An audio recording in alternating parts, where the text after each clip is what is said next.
கோவை, நீலகிரி, தேனி, தென்காசி, திருச்சி உள்ளிட்ட 11 மாவட்டங்களில் இன்று கனமழைக்கு வாய்ப்பு. சென்னையில் லேசான மழை பெய்யும் என வானிலை ஆய்வு மையம் கணிப்பு. நீலகிரி, கோவை, கடலூர், கள்ளக்குறிச்சி, மயிலாடுதுறை மாவட்டங்களில் நாளை முதல் 2 நாட்களுக்கு மிக கனமழை பெய்யும். நீலகிரி, கோவை மாவட்டங்களுக்கு நாளை மறுதினம் ரெட் அலர்ட். தனது இல்லத்தில் உளவு கருவியை வைத்தது அன்புமணி ராமதாசான் என்று ராமதாஸ் குற்றச்சாட்டு. அன்புமணி நடத்தும் பொதுக்குழு கூட்டம் சட்டப்படி செல்லாது என்றும் சென்னையில் பேட்டி. உலகத்தில் தந்தையே உழவு பார்த்த பிள்ளை இருக்கிறதானா இருக்குது. நீங்கள் அவர் தான் வச்சாருன்ற ஒரு கருத்தை சொல்கிறீங்களா?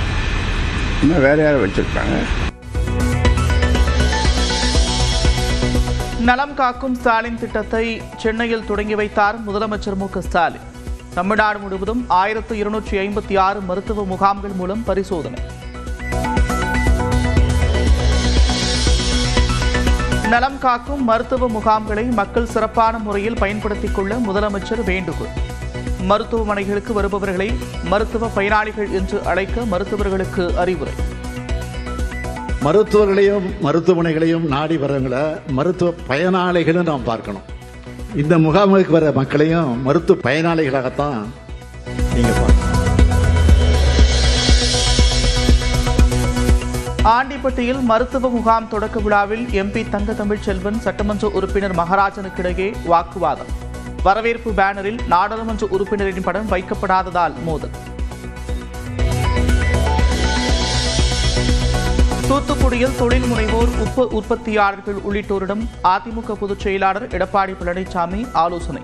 பல்வேறு கோரிக்கைகளை நிறைவேற்ற வலியுறுத்தல். வெளி மாநிலத்திலிருந்து வாக்காளர்களை இறக்குமதி செய்வதை நிச்சயமாக தமிழ்நாடு ஏற்றுக்கொள்ளாது என்று அமைச்சர் ரகுபதி திட்டவட்டம். தேர்தல் ஆணையத்தில் முறையிடுவோம் என்றும் பேட்டி. தகுந்த முறையீடுகளை நாங்கள் எடுத்து வைப்போம்.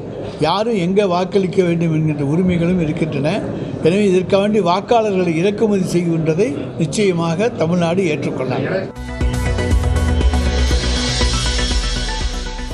தமிழ்நாட்டில் பொறியியல் கல்லூரிகளில் வரும் 18ஆம் தேதி வகுப்புகள் தொடக்கம். டிசம்பர் 16 முதல் செமஸ்டர் தேர்வு என்றும் அண்ணா பல்கலைக்கழகம் அறிவிப்பு. மதுரையில் ஆவணங்களின்றி ரயிலில் கொண்டுவரப்பட்ட 72 லட்சம் ரூபாய் பணம் மற்றும் நகைகள் பறிமுதல். மகாராஷ்டிராவைச் சேர்ந்த 2 பிடித்து வருமான வரித்துறை அதிகாரிகள் விசாரணை. கிருஷ்ணகிரி மாவட்டம் சூளகிரி அருகே இருசக்கர வாகனம் மீது கார் மோதி 3 பேர் படுகாயம். இருசக்கர வாகனத்தை லாரி இழுத்து சென்று தீப்பிடித்ததால் போக்குவரத்து பாதிப்பு.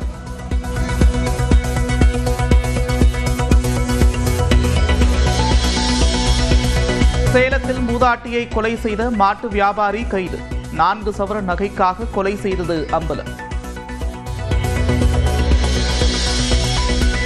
உத்திரமேரூர் தொகுதி நிர்வாகிகளுடன் முதலமைச்சர் மு க ஸ்டாலின் 1-to-1 ஆலோசனை. சட்டமன்ற தேர்தல் பணிகள் குறித்து கேட்டறிந்தார். திருவாரூரில் நெல் கொள்முதல் நிலையங்களில் 16,000 மெட்ரிக் டன் நெல் மூட்டைகள் தேக்கம். புதிதாக விவசாயிகளிடம் நெல் மூட்டைகளை கொள்முதல் செய்ய முடியாத நிலை.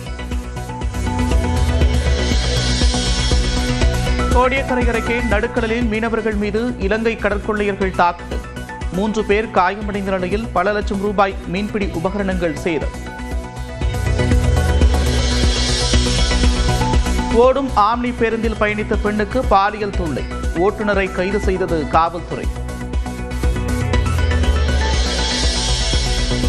வாரணாசியில் 2200 கோடி ரூபாய் மதிப்பிலான திட்டங்களை தொடங்கி வைத்தார் பிரதமர் நரேந்திர மோடி. விவசாயிகளுக்கான 20வது தவணை நிதியை விடுவித்தார்.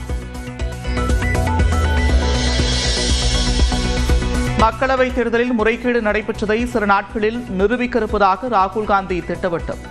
இந்தியாவில் தேர்தல் முறை ஏற்கனவே முடிவுக்கு வந்துவிட்டது என்றும் விமர்சனம்.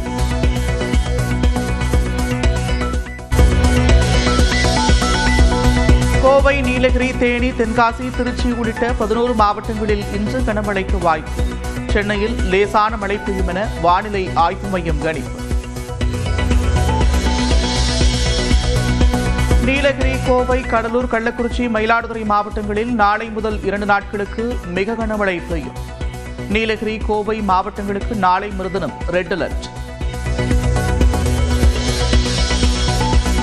தனது இல்லத்தில் உளவு கருவியை வைத்தது அன்புமணி ராமதாஸ் என்று ராமதாஸ் குற்றச்சாட்டு. அன்புமணி நடத்தும் பொதுக்குழு கூட்டம் சட்டப்படி செல்லாது என்றும் சென்னையில் பேட்டி. உலகத்தில் தந்தையே உழவு பார்த்த பிள்ளை இருக்குதான்னா இருக்குது. நீங்க அவர் தான் வச்சாருன்ற ஒரு கருத்தை சொல்றீங்களா? இன்னும் வேற யாரும் வச்சிருக்காங்க.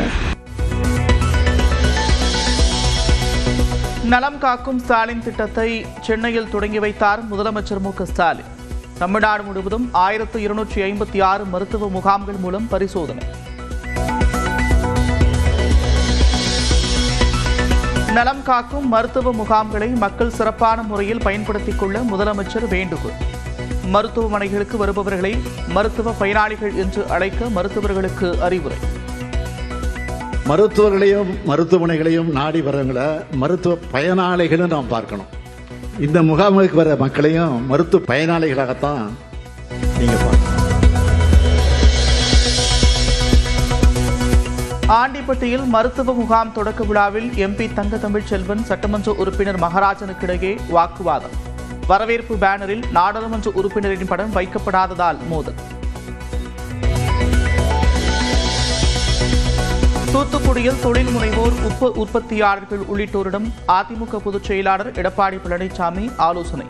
பல்வேறு கோரிக்கைகளை நிறைவேற்ற வலியுறுத்தல். வெளி மாநிலத்திலிருந்து வாக்காளர்களை இறக்குமதி செய்வதை நிச்சயமாக தமிழ்நாடு ஏற்றுக்கொள்ளாது என்று அமைச்சர் ரகுபதி திட்டவட்டம். தேர்தல் ஆணையத்தில் முறையிடுவோம் என்றும் பேட்டி. தகுந்த முறையீடுகளை நாங்கள் எடுத்து வைப்போம். யாரும் எங்கே வாக்களிக்க வேண்டும் என்கின்ற உரிமைகளும் இருக்கின்றன. எனவே இதற்காண்டி வாக்காளர்களை இறக்குமதி செய்கின்றதை நிச்சயமாக தமிழ்நாடு ஏற்றுக்கொள்ளாது. தமிழ்நாட்டில் பொறியியல் கல்லூரிகளில் வரும் 18ஆம் தேதி வகுப்புகள் தொடக்கம். டிசம்பர் 16 முதல் செமஸ்டர் தேர்வு என்றும் அண்ணா பல்கலைக்கழகம் அறிவிப்பு. மதுரையில் ஆவணங்களின்றி ரயிலில் கொண்டுவரப்பட்ட 72 லட்சம் ரூபாய் பணம் மற்றும் நகைகள் பறிமுதல். மகாராஷ்டிராவைச் சேர்ந்த 2 பிடித்து வருமான வரித்துறை அதிகாரிகள் விசாரணை. கிருஷ்ணகிரி மாவட்டம் சூலகிரி அருகே இருசக்கர வாகனம் மீது கார் மோதி 3 பேர் படுகாயம். இருசக்கர வாகனத்தை லாரி இழுத்து சென்று தீப்பிடித்ததால் போக்குவரத்து பாதிப்பு.